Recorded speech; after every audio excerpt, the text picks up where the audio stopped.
Alright, what's up everybody? In this video, we're going to be ranking the Halloween franchise, including the new Halloween Ends that just came out.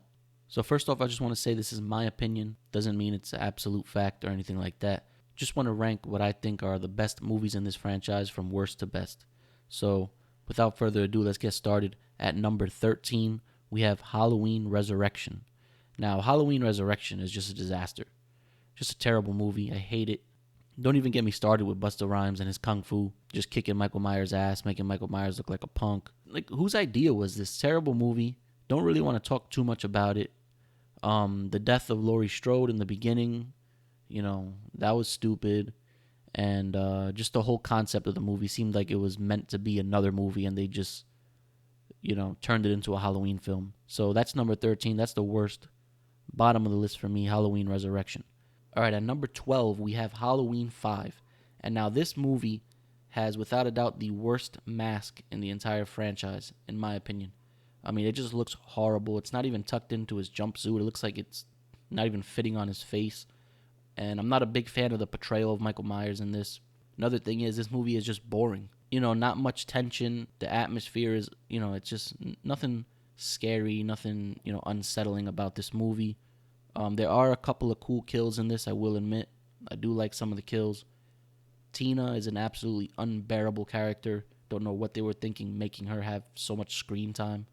And also, this movie ruins the ending of Halloween 4, which is a great ending. So, yeah, screw this movie. I mean, does a lot of things bad. So, yeah, that's number 12, Halloween 5. So, at number 11, we have Halloween Ends. And this is the movie that I just did a review on. Have a video about it. It really pissed me off. Not a fan of this movie. This is a movie that has barely any Michael Myers in it. All right? Michael Myers doesn't show up until about an hour into this film. Don't know what they were thinking, making Michael Myers a side character in his own movie. And this is supposedly the last Halloween movie in the entire franchise. And this is how you want to end it? By making Michael Myers a side character? The character everybody goes to the theaters to see? He barely does anything memorable in this movie. The introduction of Corey into this film, I was not a fan of it. Doing the whole team up with him and Michael, a couple of scenes of them teaming up, it was just stupid to me. Corey taking Michael's mask and freaking overpowering him and manhandling him. Like, what the hell were they thinking? I did like Laurie's character a lot better in this film. Could not stand the granddaughter in this movie. She was just like fell for Corey. Like in the first like the second she met her, she falls for him. She's completely in love with his craziness, all that crap. She's gonna move away with him and everything, based off of a couple of words that he told her. Just a dumb movie. Terrible execution. Terrible idea for the final movie ever. I mean, just nothing memorable from the greatest character in this franchise, which is Michael Myers. They made him go outside. So that's why I do not like this movie, and that's why it's so low on the list. All right, so at number 10, we have Rob Zombie's Halloween. And this movie, it's like a disgusting movie. That's how I could describe it. Not because of the kills, not because of the gore. That's not what's disgusting about this movie. It's the dialogue. Rob Zombie is like the worst writer ever. I mean, he just basically tells his actors, let's see how many curse words and how many vile, disgusting things we could say within a scene. And then he does it every single scene. So it's just hard to watch these movies because these people do not act like regular people. They act like the worst possible people they can be in every scene. Another thing too, I did not like the exploration of Michael as a kid and, the psychology of Michael Myers as a kid. It just takes away the mystery behind Michael. And to me, that makes him more scarier when we just don't know anything about why he does what he does, when there's no reason, no rhyme or reason. To me, that's scarier, and I like that a lot better. And also, they explored his psychology and stuff, and it didn't really go anywhere. It didn't lead to nothing. So, they didn't really get much out of that anyway. I understand trying to switch it up and not be too close to the original, but that takes the mystery and the scariness away from Michael Myers. Another thing, too, the third act is just basically a sped up version of the original. Nothing too crazy, nothing too amazing about it, so I did like the brutality of Myers. Honestly, if you're gonna make a reboot of something, you don't want it to be exactly the same. So I was okay with the portrayal of Michael in this. I think Tyler Mane does a great job actually making the character his own. Yeah, so that's number 10. And at number 9, we have Halloween 3, the movie that has no Michael Myers in it at all and basically has nothing to do with the franchise, but they decided to group it in with the franchise, and that is where the downfall of this movie is. If this movie was completely separated from the franchise, it would be praised a lot more. A lot more people would like it because I think personally it's just a good horror movie. You know, I don't think it's bad at all. I think it's good. I love the score in this movie. I love the atmosphere. The storyline is crazy, but I think they execute it well. You know, it just has a lot of John Carpenter vibes. He didn't direct it, and you know, it just has a lot of his touch to it. So I really do like the film, but since it doesn't have Michael Myers in it, and you know, this whole franchise is basically about Michael Myers, I'm just gonna keep it here at 9. But other than that, it's a good film. All right, so at number 8 we have Halloween 6, and I really like this movie. I love Michael Myers in this film. I think he's one of the most brutal, one of the most menacing Michael Myers in the entire franchise, and I'm a big fan of that. The tone of this movie is very dark, very eerie. They got the atmosphere right in this one. Definitely way better than Halloween 5 because Halloween 5 was just completely different tonal shift. So getting back to a more menacing tone, I guess you could say, in Halloween 6, I really like that. Not a huge fan of the Tommy Doyle character in this movie, or at least the portrayal of him by Paul Rudd, which, you know, he's great in mostly everything he does, but I just did not like his portrayal in this one. The kills in this movie are very good. It just feels like a little bit of an incomplete film, like they didn't know exactly what to do with it. So that's part of its downfall. But other than that, it's a good slasher film overall. Just falls short in comparison to the rest of the movies on this list. All right, so at number 7, we have Rob Zombie's Halloween 2. And I know a lot of people hate this movie even more than his first one. But I just like this movie because it gave him a chance to be a little bit more original rather than piggybacking off of, you know, the original Halloween when he had to do the reboot for the first one.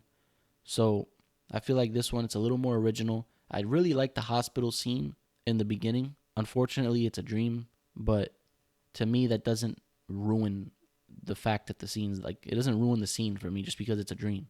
It's still a great scene. It's a lot of tension in that scene. That one made me feel a certain way. Like it was actually pretty scary, that scene. You know, him seeing his mom as a ghost or whatever, that crap is ridiculous. Not a fan of that at all, but I can get over that. I do like them, you know, showing Michael Myers as he's like living his life, like, because I always wonder, like, what the hell, like, what does Michael do when he's not freaking walking around the neighborhood killing people? And you know, they actually kind of explored that a little bit. Him just walking around from town to town, you know, beard, long hair, kind of looking like a bum basically. To me, that, you know, that was just cool. It was a cool touch. And yeah, again, you know, the dialogue in this movie, not as bad as Rob Zombie's first one, but still, you know, you still have those elements of those cringy, just disgusting characters that just say the worst thing they could possibly say that no regular person just says. But it's toned down a lot more in this movie. And you know, Michael Myers to me is really, really scary in this film. Menacing, aggressive, freaking just brutal. And that to me is pretty scary. Not as scary as, you know, the original style of Michael Myers, but again, you don't want to make a carbon copy of the original franchise when you're trying to do a reboot. So I do like the change there. Definitely a lot of problems with this movie, but for me, I just enjoy watching it. It's just like dumb fun for me. So I get over a lot of the problems. But yeah, just not as bad as everybody makes it seem.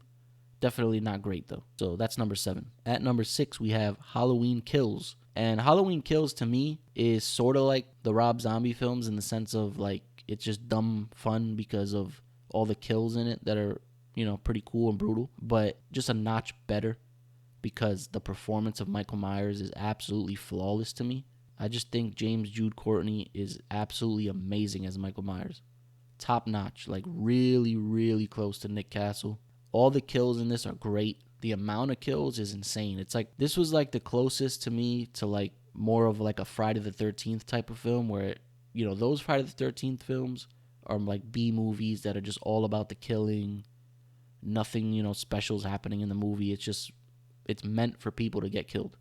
And that's what Halloween Kills is, just a kill fest. The dialogue is terrible in this movie. Everybody's trying to speak these like inspirational, poetic quotes and things like that. Just way too much. Like they're trying to deliver these amazing one-liners or whatever, and it just doesn't land, and it just seems a little cheesy. But I can get over it just because of the great performance of Michael Myers in this. It's really centered around him just going off and just killing everybody, which I just choose to enjoy. It's just dumb, like I said, dumb fun. All right, at number 5, we have Halloween H20 or H2O, however you want to say it. But I say H20. And this movie to me is a very different Halloween movie. Most people will tell you it has the Scream vibes, those early 2000 slasher movie vibes. And I could agree with that. The tone is completely different from any other Halloween movie. Michael Myers is completely different. The mask is not good. I do not like the mask in this movie. You can see his eyes, like the holes in his eyes are huge. And it just looks weird. It just looks weird. And then also, the actor that portrays him is just not menacing at all. He's like a regular person, like somebody's dad, just walking around in a mask. Not menacing, not scary, but somehow this movie still pulls it off as a really good Halloween film. I like the characters in it. I love Laurie Strode in this movie. She's trying to, get away and move on with her life, but she still keeps looking over her shoulder, worrying about Michael Myers. This does take place after Halloween 2, I believe. So Halloween 1 and Halloween 2 all on the same night. And then you can actually watch those 3 together, and it's an even more fun experience. But yeah, this movie's great. I love the ending. Probably one of the top 3, maybe top 4 best endings in the entire franchise. Just an overall good, fun slasher film in the Halloween franchise. All right, at number 4, we have Halloween 4. And Halloween 4 has the second worst mask in the franchise, and it even has the shoulder pads on Michael Myers. So Michael Myers looks like a freaking football fullback with a terrible mask on, just walking around killing everybody. But this movie is actually really good. I enjoy this movie a lot. The tone of this movie, they try to really nail it and get it close to the original Halloween and Halloween 2. And I think they do a pretty good job. They're not quite there, but they do a pretty good job. And this movie right here is what really showed you, like, Michael Myers isn't just some dumb killer going around killing everybody. Like, he's actually smart. He's planning things. He's methodical. And this movie shows that. I mean, he freaking takes out the freaking electricity in the town. He kills the freaking police force. Like, Michael Myers is on some freaking Batman, skill level right here in this movie. So, really love this film. The ending of this movie is really good. It's a nice twist. I love that. Really nothing bad to say about this movie except for the look of Michael Myers. But the performance of him is actually really good too. He's portrayed well, but he looks like crap. Let's just put it that way. All right, so at number 3, we have Halloween from 2018. So this is the movie where they decided to retcon like everything other than the original Halloween. And, start off with Michael Myers in prison, and then eventually he escapes. But I really enjoyed this film. They did a good job with the tone of this movie. It felt like a serious Halloween film. A lot of them were getting a little bit too out of control for a while, so they really bring it back, made it a serious Halloween movie. Couple of flaws with this film: the bad comedy in certain areas that are unnecessary. Wasn't a huge fan of Laurie's character in terms of like the whole like Home Alone type of thing, where she's like has like a bunch of traps in her house. And she's so obsessed with Michael Myers because this is something that happened 40 years ago. And it's hard for me to believe someone can't move on from that in that sense. I mean, I know she went through a lot that night, but like to be like so overly obsessed where you turn into like a military freaking like lieutenant, like come on, like she's freaking like she's ready for war, So that crap was a little it wasn't believable enough for me there, but I think they just try to do that to give her, something new vibe or whatever, make her look more badass, which is, I'm able to get on board with. It doesn't throw me off too much. And another thing too is the whole Sartain character. Like what the hell is that? Like this doctor is just like obsessed with Michael, and all of a sudden this doctor's so obsessed with Michael that he's evil enough to kill a cop, and then bring Michael to Laurie or whatever. Like it's just that's another thing that's a little far fetched for me. They couldn't find another way to make Michael and Laurie meet up. But I'm able to get over these things. I like the kills in this movie. Like I said, I like the atmosphere. And the portrayal of Michael is absolutely perfect. The closest to Nick Castle you'll ever get. And maybe, I'm really close to saying he's better. But, it's still a toss-up. Just really love his portrayal in this film and, Halloween Kills. So, really good movie. That's why it's number 3. So, let's get into number 2, which is Halloween 2. And Halloween 2, I feel like, is like the forgotten, like, great movie in this franchise. I don't feel like it gets talked about enough. It's the closest to the first one, like, literally. It was made right after the first one, pretty much. But, it's supposed to take place on the same night. And it goes together perfectly. Like, the atmosphere is on point. This is the absolute closest movie to the original. The slow burn, but the high tension. Some great kills. I love the kill in the hot tub or whatever. Crazy. And just the whole hospital setting too. I think that's really cool. I like that. And yeah, like I said, the closest to the original, and the original is a masterpiece. So to me, Halloween 2 is the second best movie in this franchise. So that's number 2, and everybody and their mom knows what number 1 is. And that's the original 1978 John Carpenter's Halloween. To me, the best horror movie of all time. The best slasher of all time. I freaking love it. Everything about it. It's been said millions of times by millions of other people. I'm not going to go too long about why this movie's number 1. It's just great. Everything about it. The slow build. The uncomfortable feeling that it makes you have as Michael's stalking, Laurie and her friends. Just the subtleness too, like there's barely any blood in this movie, but somehow it terrifies you. It's just shot really well. It's directed really well. The tension is at an all-time high. Makes you feel uncomfortable, makes you feel scared. Just done really, really well. The only negative you can probably say about this movie is Laurie's friends are a little bit, over the top, but whatever. Who cares? Great film. It's done perfectly. Especially for the time that it came out, you have to remember, and the budget that they worked with. Just perfection. Yeah, that's number 1. It's always going to be number 1. So that's my ranking. Let me know what your ranking is in the comments. And that's it for this video. Please comment, like, and subscribe. And I'll catch you guys later.